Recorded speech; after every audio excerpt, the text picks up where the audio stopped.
Hello, as you can really tell by the background, it is now December and I'm feeling very Christmassy. Just went out and got a lot of my Christmas shopping, which is exciting, but that's not what I'm talking about today, so yeah.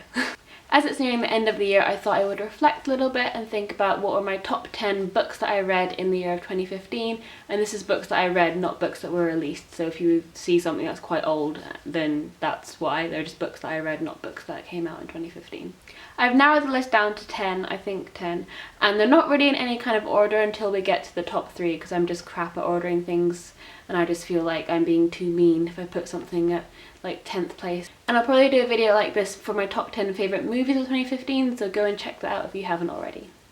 So number 10 is a book that a lot of people will have heard about, and that's The Girl on the Train by Paula Hawkins. I don't know if you can see, the lighting's a bit funny because of the Christmas tree, but I thought I couldn't not film near my Christmas tree because it's Christmas time. But anyway. And this book follows this girl called Rachel, who's an unreliable narrator. She drinks quite heavily, she's unemployed, she's quite depressed, and on her train every day she looks into the same person's garden, just as a kind of force of habit, as a routine, and then one day she sees something that intrigues her and it ends up pulling her into a murder mystery, and it's very exciting, very intense, and it also has a massive twist, which I always think is a massive plus with books like these, because if I can't see the ending coming, then it's obviously a lot more impactful than if I just guess everything. So definitely pick this up if you want a kind of exciting thriller read. The next book of 2015 that I really loved was All I Know Now by Carrie Hope Fletcher. I adore this so much. I love Carrie's channel. I really love Carrie. I really admire her. I think she's an amazingly hard worker, a lovely person, and just has great values of trying to spread joy and happiness, and she does this in this book as well. She gives advice, she shares funny anecdotes, and it was just a really lovely read, and I have gone back to it at times where I felt like I've needed it, and I'm really glad that I bought this, and I recommend it to anyone who's either a teenager or an adult. I think it's got some really good pearls of wisdom in here for anyone who wants to take a look. My next favourite read of 2015 is actually a graphic novel, and that is The Wicker and the Divine by 4 different people, it appears. So yeah, The Wicker and the Divine, and I love this. The art is beautiful and I love the story. It's about, I don't know if they're like what kind of origin the gods are, but they're about these gods that basically come into power once every 90 years, and they take the form of humans every 90 years, and these humans are treated like gods, and they're either like pop stars or actors, and it's quite funny because they're like gods but in a modern setting, and they have these cool powers, and it's about this kind of normal girl who gets drawn into this world somehow, and the art is beautiful and it's really funny. But if you don't like swearing, maybe don't pick this up, but I would definitely recommend this for anyone who feels up for it. It's so good. Next is The Raven Boys by Maggie Stiefvater. I love this book so much. I've read the rest of the series and I'm now waiting for the 4th book to come out, and it's the last book, and I'm so kind of tense about it. But I adore this series, it's so great. It's about this girl called Blue who meets these boys called the Raven Boys, and they're called that because they go to Aguillon Academy, and the symbol for that school is a raven. And it's got magic in it, it's got a kind of a bit of romance but not too much, which I liked actually.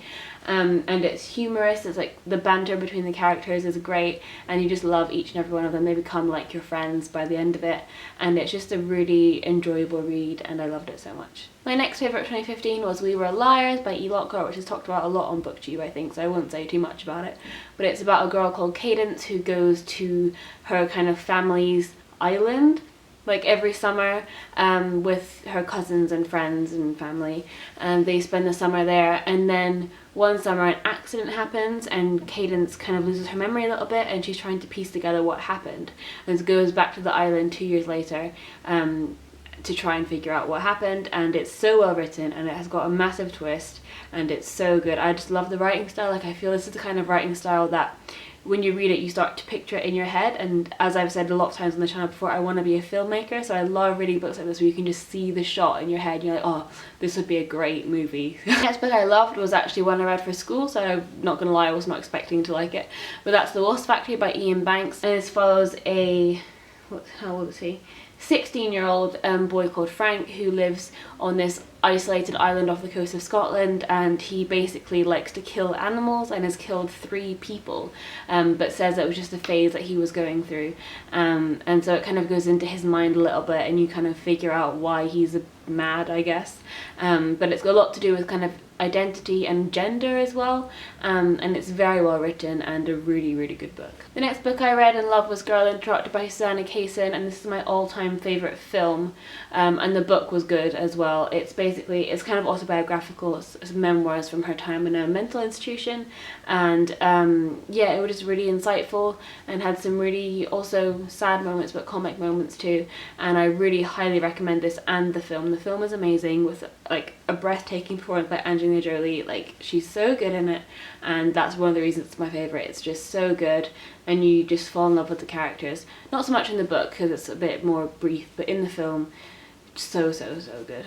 Next book I read and loved was All the Bright Places by Jennifer Niven, and this is kind of three of my top three, one of the three of my top three that I can't decide between, but I absolutely adore this book. And I met Jennifer actually at a signing earlier in the year, and I'd never heard of this before I went to the signing, and she was just so lovely and nice and happy, and this book's plot instantly captivated me. It's about a teenage boy and a teenage girl who meet on the top of a bell tower, both with the intention of jumping off, and then they talk each other down, and then basically form a friendship which obviously kind of moves on and you find out more about each other.